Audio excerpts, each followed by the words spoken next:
මම පොඩ්ඩක් මේ පරක්කල එන්න කලින්ම ඇවිල්ලා. මේ මොකද හේතුව මේ අද වීඩියෝ එකක් කරන්න හිතුණා. මොකද මේ රටේ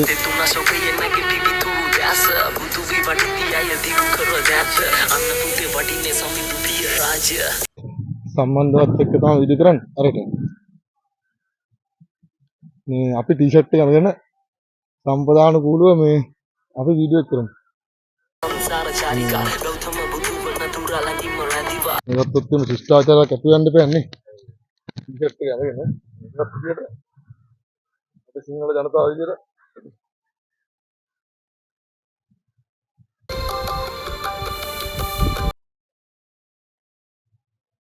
ඔයා කලින්ම ආවනේ. ඒක තමයි මම ඔයාලට පුළුවන් මේ වෙලාවට මේ ටයිම් එන්න කියලා. මම මේ ටයිම් පොඩ්ඩක් ෆ්‍රී කියලා.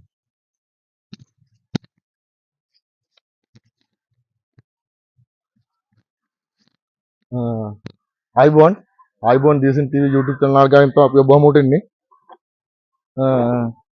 අපි සතියකට දෙකකට තුනකට සැරයක් අපි වීඩියෝ එකක් ගෙනෙනවා. මොකද කිව්වොත් එම් පවතින සමාජයේ ඒ කියන්නේ පවතින සමාජයේ දියසන් කුමාරයා මේ දියසන් කුමාරයා පහළ වෙන්නේ නැත්තේ මේ හොඳ නායකයෙක් පහළ වෙන්නේ නැත්තේයි කියලා ගැටලුව ගොඩක් කට්ටිය මේ මතභේද බවට පත් වෙලා තියෙනවා. කැමරා ඔන්ලා තින්නේ අර රවුම දෙట్లా තින්නේ. ඉතින් මේ දියසන් කුමාරයාගේ පැමිණීමට මේ දියසන් කුමාරයා කියන දේ බුද්ධත්වයට පතා ගන්න පුද්ගලෙක්. ඒ කියන්නේ මේ උදාහරණයක් වශයෙන් මේක උඩින් පියාඹන්න හසින් පියාඹන්නේ මේ පුද්ගලයා මේ ගව ඝාතනය. මේ ගව ඝාතනය සම්පූර්ණ වළක්වන මේ ශිෂ්ටාචාර සම්පූර්ණ හදන දෙමාපියන්ට සලකන ඒවා අම්මලා තාත්තලා කරුණේ මේ සිදුවීම් සම්පූර්ණ හදන නායකයෙක් තමයි මේ පුද්ගලයා. ඒතර මේ පුද්ගලයාගේ බිහිවීම කොහොමද වෙන්නේ කියලා මේ පුද්ගලයා කවුද කියලා මට ඔයා නේද කියලා මට කට්ටිය මෙසේජ් කරලා පටන් ගත්තා. ඒ කියන්නේ මේ දියසෙන් කුමාරයා ඔයා නේද? ඔයා තමයි දියසෙන් කුමාරයා කියලා මෙසේජ් කරා. මම කියලා තියෙන්නේ මම දියසෙන් කුමාරයා සමන්විත කරුණුට විතරයි මම කියන්නේ.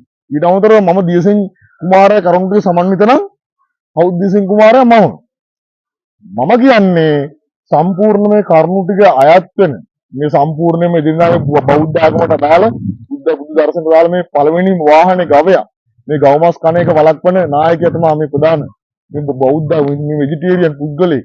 මං කියන්නේ ටික කරුණු ටික මම මේ කියන්නේ මේ සම්පූර්ණ මිනිසුන් මේ දෙමාපියන්ට සලකන ඒවා. ඔයා වාඩි වෙන්න. වාඩි වෙන්න. දෙමාපියන්ට සලකන ඒවා මේ වැඩිහිටියන්ට සලකන මේ ගුණාංග සම්පූර්ණයෙන්ම හදන වැඩිහිටි ක්‍රමය මේ සම්පූර්ණ දෙමාපියන්ට සලකන මේ ගුණාංග හදන නායකයෙක් තමයි මේ පත් වෙන්නේ. ඉතින් මේ පත් වෙන නායකයා පහළ වෙන්නේ කෙසේද? දැන් උදාහරණයක් වශයෙන් මේ කට්ටිය අහනවා දැන් එක මේ රටේ මෙතන අර්බුද වෙලා තිනවා මිනිසුන් එක මේ දේවල් වෙලා තිනවා මේ සිදුවීම් වලට මේ දියසෙන් කුමාරයා වෙල එකපාරට විසඳුම දෙනවද? නෑ. මේ දියසෙන් කුමාරයා එකපාරට විසඳුම දෙන්නේ නෑ. මේ දියසෙන් කුමාරයා බිහි වෙනකොට සම්පූර්ණ මේ පළදීම ගතිය වැඩි වෙනවා. ඒ කියන්නේ හොඳ පුද්ගලයෙක් බිහි වෙනකොට ඒ නරක බිහි වෙනකොට තමයි හොඳක් බිහි වෙන්නේ කියලා කියන්නේ. දැන් උදාහරණයක් වශයෙන් දැන් මේ කට්ටිය දැන් මේ අහනවා දැන් ඊළඟට මේ දියසෙන් කුමාරයාලා ඉක්මනට ඇවිල්ලා මේ පහර ප්‍රශ්න විසඳනවාද ඊට අමතරව මේ රටේ තියෙන මේ ආර්ථික ප්‍රශ්න විසඳනවාද මිනිසුන්ගේ මේ අධ්‍යාපන කටයුතු මොනවා විසඳනවාද කියලා මිනිස්සු කියනවා. ඉතින් මේ මිනිස්සු මේ දේ කියන බවට සාධකයක් වශයෙන් මම කතා කරන ඉදිරි මම කියන්නේ මේ දැන් මෙතන පළදීමක් තියෙනවා. දැන් උදාහරණයක් වශයෙන් කොච්චර ගියොත් එහෙම මම මේ මට පක්ෂ ભેදයක් නෑ අපිට පස්සේ කතා කරන්න මොකද අපි ජනතාව විසින් අපි පත් වෙලා තියෙන පුද්ගලයන්ට අපි කිසිම දෙයක් වචනයක් කියන්න බෑ අපිට හේතුව ජනතාව විසින් ඡන්දියෙන් තමයි ඒගොල්ලෝ පත් වෙලා තියෙන්නේ. JP වෙන්න පුළුවන් ශ්‍රී ලංකාව වෙන්න පුළුවන් පුදුන මේ ඔක්කොම මේ UMP මේ ඔක්කොම පත්ති කට්ටියට මොකක් කියන්න බෑ අපිට. හේතුලා තියෙන්නේ ඒගොල්ලෝ ජනතාව විසින් මට කියන්න බැරි මං තනි පුද්ගලෙක්. තනි කැමැත්ත නෙමෙයි ඒගොල්ලෝ බහුතරයක් පත් වුණු කට්ටිය. ඉතින් මේ බහුතරයක් පත් වුණු කට්ටියනට අපි කතා කිරීමේ අයිතිය තියෙනවා හේතුලා තියෙන්නේ මටත් දරුවෝ ඉන්න තාත්තා කෙනෙක් වශයෙන් මටත් මේ බිරිඳක් ඉන්න බැරි මාත් පෞල් ජීවිත ගත කරන්න බැරි මාත් මේ පුද්ගලයන්ට අයත් ඉන්න මට මෙහෙම කරුණක් මට කියන්න පුළුවන්. මොකද හේතුව මේ තියෙන්නේ පළදීම. මේ ditta ධම්ම මේ පළදීම කියලා කියන්නේ මේ අපි කරන දේවල් මේ ආත්මෙදි පළ දෙනවා. මේ ඇත්ත කතාව ඒක. අපි කරන කියන දේවල් පළ දෙන්නේ මේ ආත්මෙදි. ආයෙ වෙන ආත්මයකට යන්නේ අපි කරන දේවල් පළ දෙන්නේ. අපි කරන දේවල් මේ ආත්මෙ පළ දෙනවා. ඉතින් මේ ඕගොල්ලන්ට හිතන්න කරුණක් වශයෙන් මම ඉදිරිපත් කරන්නම්. ඔයාලා දන්නවා මේ දැනට තියෙන පක්ෂයත්ත් එහෙම මේ JVP කියන පක්ෂය. ඉතින් මේ JVP කියන පක්ෂය ඒ කාලේ ගොඩාක් මේ ප්‍රශ්න වලට මුහුණ පාලා සමහර කට්ටිය හොඳයි. මට නෑ කියලා කියනකොට මේක ප්‍රබන්ධක ලොකු පක්ෂයක්. ලොකු පක්ෂයකටත් මේ වගේ කලින් පක්ෂවල තිබ්බ දේවල් එක්ක මේගොල්ලන්ට මේ හැප්පි වෙන කරගෙන යාමකට බැරිතාවයේ හින්දා ඔයාලට තේරෙන්නේ නැද්ද? කලින් කට්ටිය කොච්චර බලවත් වෙලා තියෙනවද කියලා. ඉතින් මේ වගේ වෙලා සුද්ධ පවිත්‍ර වෙනවා. ඒගොල්ලන්ගේ අකටයුතු කරපු කට්ටිය ඒගොල්ලෝ මිනිම සමහර කට්ටිය මරලා කට්ටිය වෙන්න පුළුවන්. ඊට පස්සේ ඒගොල්ලොම ස්වභාවධර්ම විසින් මැරෙනවා. ඒ මැරලා මේ යම්කිසි කාල සීමාවක මේ පළදීමෙන් පසුව තමයි මේ දීසින් කුමාරයා පහළ වෙන්නේ. ඒක තමයි මේ දීසින් කුමාරයාගේ පින්බලයට මේ කටයුතු ඉක්මනින් වෙන්නත් පුළුවන්. ඒ කියන්නේ දීසින් කුමාරයා වැනි පුද්ගලයෙක් ඉන්න හින්දා මේ සම්පූර්ණ මේගොල්ලන්ට පළදලේ කියන්නේ පළදීම ඉක්මන් වෙලා වෙන්න පුළුවන්. ඒකින් ඕගොල්ලෝ දීසින් කුමාරයා හදන කට්ටියට මට දීසින් කුමාරයා කියලා කියන්න කියනට මම දීසින් කුමාරලා කට්ටියට කියන්න යන්නේ නැහැ. මම සමන්විත කරුණට විතරයි මම දාන්නේ. ඕගොල්ලෝ වටහාගෙන ඒ කරුණට ඉදින පුද්ගලයා තමයි පත් වෙනවා. ඉතින් මේ පාර්ලිමේන්තුවේ කට්ටිය පත්ලා දිනවා නොයෙකුත් මම මේක කරනවා කියලා. ඒ වගේ මේ පුද්ගලයාගේ සතු ගුණාංග ටික මේ පුද්ගලයා කරන හිතන කියන ටික තියෙන හිතන එක්කෙනෙක් තමයි මම හිතන්නේ. ඉතින් මමත් පිළිගන්නවා දීසින් කුමාර කියලා පිළිගන්නවා. ඔන්න කරුණට ඉදින පුද්ගලෙක් ඉන්නවා නම් හරියටම බුද්ධිය තියෙන පුද්ගලෙක් ඉන්න ඕනේ.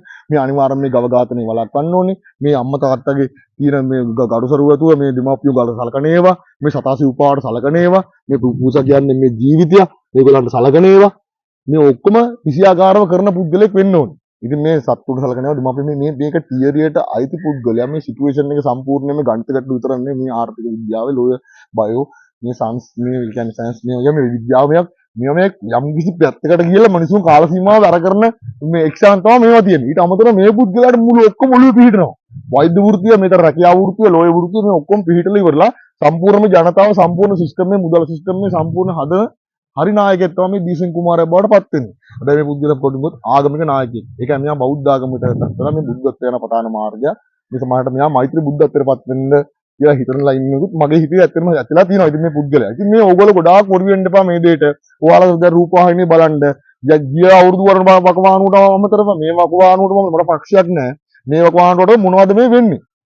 දැන් උදාහරණයක් වශයෙන් එක එක පාස් පහර වෙනවා එක එක සිද්ධි වෙනවා මිනිසුන්ට බෝම්බ ගහලා මේවා වෙලා මේවට දැන් ආයේ ඇත්තක් එලි වෙනව නේද මේ ඇත්ත එලි වෙන්නේ ඇයි එලි වෙන්නේ පක්ෂ දෙකක් තිබිලා තියෙනවා යම් කිසි පස්සකින් වැරදි කරලා තියෙනවා අර පක්ෂ කට්ටිය මේ පක්ෂ ඉන්න මේගොල්ලෝ යටහත් පහත් කරන්නේ මේගොල්ලෝ යම් කිසි දේවල් උඩු උඩු දාලා පෙන්නනවා ඉතින් කොහොම හරි මේ පව් කරන කට්ටිය නේද මේ පළදීම ඇතුළලා තියෙන්නේ මේ පව් කරන එක්කෙනා ඇත්තටම මේ පරිසන්දීමට ලක් වෙනවා පරිසන්දීමට ලක් කළා මේ ජනතාව කියන ජනතාව විසින් තෝරාපත් කරගත්ත මේ ඡන්ද වලින් චෝරාපත් ගත්ත මේ ප්‍රභූවරුන්ගේ කියන්නේ අකට කරන අකටයුතුව මිනිසුන්ට ඔළුවට දැනෙන්න පටන් ගන්නවා. ඒකෝට මිනිස්සු විසින්ම මේ දීසෙන් කුමාරයා කවුද? මේ දීසෙන් කුමාරයාගේ සතු ගුණාංග කාටද තියෙන්නේ? මේ කට්ටිය මොනවද මේ කරලා තියෙන්නේ? මේගොල්ලෝ මොනවද මේ ඇතිලා තියෙන්නේ කියලා මිනිසුන්ට ඔළුවටම යනවා. ඉතින් ඕගොල්ලෝ තනිතර පුද්ගලෙක් වශයෙන් ඕගොල්ලෝ දීසෙන් කුමාරයා වෙන්න try කරන්න. මම පිරිමි අවුරුදු 2000 පරම්පරාව ලොකුවට පිරීලා තියෙනවා. මල ගෙදර කුඩියක් දාන්න ගෙන්නේ නැහැ. බැඩින්න කතා කරන්න දන්නේ නැහැ. තමන්ගේ තාත්තලා වයස කට්ටියට බොම් බොන කතා කරනවා. අයියා මේ අපි නම් ඉස්සර කට අයියා කියලා කතා කරේ ඒවා කිසිම සිටුේෂන් එකක් ඇතිලා නැහැ. මේ 2000 පස්සේ පරම්පරාව. ඉතින් 2000 පරම්පරාවට මම කියන්නේ ඔයාලා පුතේ ඕගොල්ලෝ try කරන්න දීසින් කුමාරයෝ වෙන්න. තමන්ගේ දේ තමන් මගාවක් කරන්න තමන් පුළුවන් දේ මන්නෝ කළා තමයි තමන් මේව කරගන්න. දෙමාපියෝන්ගේ බරණ නිදාස් කරගන්න එපා. දෙමාපියෝ යටතේ වැවෙන්න එපා. තමන්ගේ ගෑල්ලම හිතාගෙන දෙමාපියෝන්ට අපි මේ බයින්ඩ් යන්න එපා. මට අර කලිසම ඕන මේ කලිසම ඕන කියලා. මේක මේ තමන් විසින් තමන් මේ කාටවත් කරදරයක් නොකර සම්පූර්ණයෙන්ම ඉඳ පුරුදු වෙන්න. ඒතරයි දීසින් කුමාරයා චරිතය තියෙන්නේ. ඔයාලට දීසින් කුමාරයා වෙන්න පුළුවන්. 2000න් පස්සේ පරම්පරාව කොල්ලන්ට මම කියන්නේ දීසින් කුමාරයා වෙන්න පුළුවන්. රයිට්. අපි යලිත් දවසේ මොන හරි වීඩියෝ එකක් අරගෙන ඉඳලා අපි සමු ගන්නවා. මේ යලිත් දවසක එහෙනම් ඔබ සමට සුබ සතියක්. ආයුබෝවන්. මම දීසින් කුමාරයා කරුණට මට සමන්විත නම් මම දීසින් කුමාරයා වෙයි. එහෙනම් ඔබ සමට සුබ සතියක්. ආයුබෝවන්.